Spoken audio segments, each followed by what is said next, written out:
First was ഇന്ന് 14th May. അപ്പൊ ഇന്നത്തെ ഇന്റർവ്യൂവിൽ കാണിക്കുന്നത് ബാങ്ക് നിഫ്റ്റി ആൻഡ് ഓപ്ഷന്റെ പെർഫോമൻസ് ആണ്. അപ്പൊ ബാങ്ക് നിഫ്റ്റി നമുക്ക് നോക്കുകയാണെന്നുണ്ടെങ്കിൽ ടോട്ടൽ 3 സിഗ്നൽ നമുക്ക് ഇട്ടിരിക്കുന്നത്. രാവിലെ വന്നൊരു ബൈ ടൈം നമുക്ക് കൺഫർമേഷൻ ഇല്ലായിരുന്നു. അത് കഴിഞ്ഞ് വന്ന ഡൗൺഫോൾ വന്ന അതിന്റെ ഒരു പെർഫോമൻസ് ആണ്, ഇപ്പോൾ ഓപ്ഷൻ പെർഫോമൻസ് ആണ് എടുത്തിരിക്കുന്നത്. അതിനുശേഷം ഒരു 3 മണിക്ക് ശേഷം മാർക്കറ്റ് കയറിയിരുന്നു.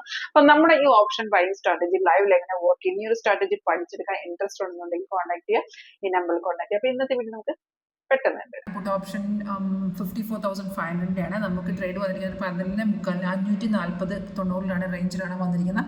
ആൻഡ് അത് കൺഫേം ആയിരുന്നു. ബാർ കൺഫർമേഷൻ പ്രൈസോടെ ഒക്കെ അത് കൺഫേം ആയിരുന്നു. നല്ല രീതിയിലൊരു മാർക്കറ്റ് അപ്പ് കയറിയിട്ടുമുണ്ട്. ടാർഗറ്റ് നമ്മൾ കാണിച്ച ടാർഗറ്റ് എല്ലാം അച്ചീവ് ചെയ്തിട്ടുണ്ടായിരുന്നു. അതായത് ഫസ്റ്റ് ടാർഗറ്റ് 594, പിന്നെ 638, തേർഡ് ടാർഗറ്റ് 689 ആണ്. താഴത്തെ ഡിസ്പ്ലേ വരും. ഇതിപ്പോൾ കറക്റ്റ് നമുക്കിങ്ങനെ ഈ വീഡിയോയിൽ കാണാൻ പറ്റാത്തതുകൊണ്ടാണ്.